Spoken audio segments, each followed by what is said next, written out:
आजकल बहुत आसानी से हर कोई रिलेशनशिप बना लेता है और बहुत जल्दी हम लोग निकाह जो है, उसमें बहुत जल्दी हम सोचते हैं कि शादी कर लेनी चाहिए। 2-3 दिन की मुलाकात होती है, हम सोचते हैं अब शादी कर लेनी चाहिए और ऐसे जो रिलेशंस हैं वो काफ़ी हद तक हमने देखा है 95% ये नाकामयाब होते हैं।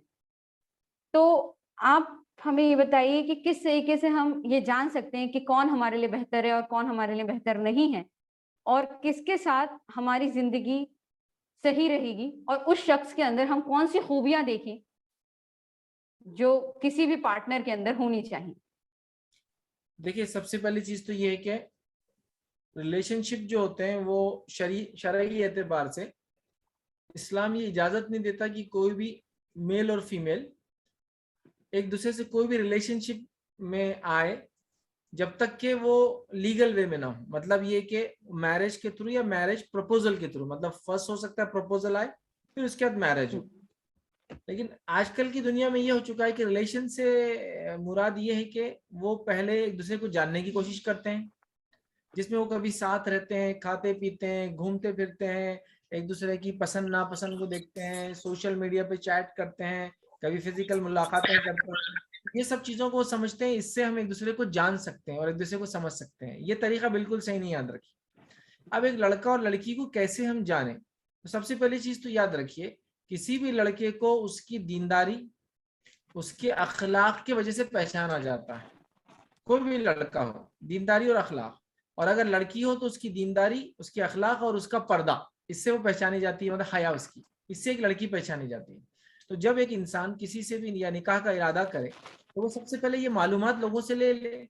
लड़के की मालूमात ली जा सकती है दीनदारी और अखलाक के बारे में, क्योंकि हदीस में जब कोई दीनदार और बाअखलाक लड़का लड़के का रिश्ता है तो लड़की वालों ने ना नहीं कहना चाहिए। तो पता चला दीनदारी और अखलाक को देखा जा रहा है। और चीजें अगर ऐड करें तो मेहनत कशी, कितना मेहनत करता है, कैसा है, फैमिली बैकग्राउंड कैसा है, आप देख सकते हैं।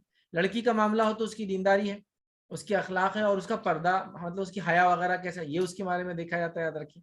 तो ये चीजें समाज वाले करेंगे, मतलब आपको ये चीज को जी। वेरीफाई करना है। किसी की आप जाहिर देखकर, फॉर एग्जाम्पल भाई मैं दाढ़ी वाला इंसान हूं तो मैं दीनदार होऊंगा ही, ये कोई कंडीशन नहीं, याद रखिए। इसको तो आपको आसपास के लोगों से वेरीफाई करना होगा। जैसे कि एक बार उमर इब्न खत्ताब रजी अल्लाह अन्हु के सामने किसी के बारे में उन्होंने पूछा वो आदमी कैसा है, तो उस शख्स ने कहता वो बहुत अच्छा है। तो उन्होंने कहा तुझे कैसा मालूम वो अच्छा है, क्या कोई उनसे लेन देन किया कभी, मतलब कोई फाइनेंशियल ट्रांजेक्शन किए, तो कहा नहीं। कहा क्या कभी उनके साथ कोई सफर किया, ट्रैवल किया, तो कहा नहीं। तो कहा फिर तुमने कैसा गवाही दे दी कि वो अच्छा इंसान है। तो पता चला जाहिरन तो हम पहचान नहीं सकते हैं, तो हमको लोगों से, आसपास वालों से जानने की कोशिश करना चाहिए लड़के का दीनदारी और अखलाक, लड़की के मामले में दीनदारी अखलाक और उसकी हया के मामले में। और ये लोग वेरीफाई कर सकते हैं। जेन्युइन लोगों तक अगर आप बात ले जाए, जो आसपास रहते हैं, जैसे कि दोस्त हो सकते हैं, सहेलियां हो सकती है, पड़ोसी हो सकते हैं, मोहल्ले वाले हो सकते हैं, या उनके फैमिली जो रिलेशन में लोग होते हैं जैसे कि जी। रिश्तेदार वगैरह, इनसे आप मालूमात बहरहाल उसके ताल्लुक से लें। लेकिन हरगिज हरगिज लेकिन हरगिज मैं ये सजेस्ट नहीं हरगिज करूंगा कि मैं ये लड़का और सजेस्ट लड़की उससे लड़का और कैसे एक दूसरे को वेरीफाई करने के लिए वो रिलेशनशिप में आए। क्योंकि रिलेशनशिप में आने के बाद इतनी सारी खराब चीजें हो जाती है कि उसके बाद जो आपने जी। कहा ना कि रिलेशनशिप में आने के बाद भी मैरिज किया, एक दूसरे को अच्छा जानने के बाद मैरिज किया, 2-2 3-3 साल रिलेशनशिप में रहने के बाद भी मैरिज किया, तो मैरिज फेल हो गई। क्यों हो गई फेल? इसलिए कि यहाँ अल्लाह ने जो अपने रसूल के जरिए से हमको जो तरीका बताया, उस तरीके पे हमने वो नहीं किया। एक बात मेरी आप गौर से सुने, हमारे दिलों में मोहब्बत जो हकीकी पैदा होती है वो अल्लाह रब्बुल इज्जत की तरफ से होती है। मेरे और आप मतलब जिसको हम कहें जो मोहब्बत होती है, जैसा हमारी मोहब्बत अल्लाह से, हमारी मोहब्बत रसूल से, हमारी मोहब्बत सहाबा से, हमारी मोहब्बत दीनी शख्सियात से, हमारी मोहब्बत आपस में मोमिनों की मोमिनों से, है ना।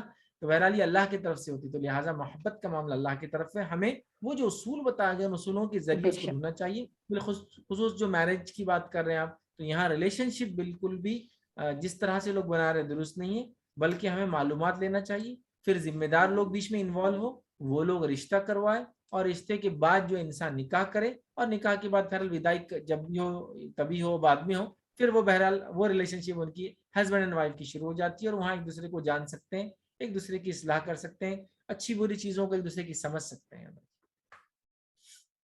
बेशक।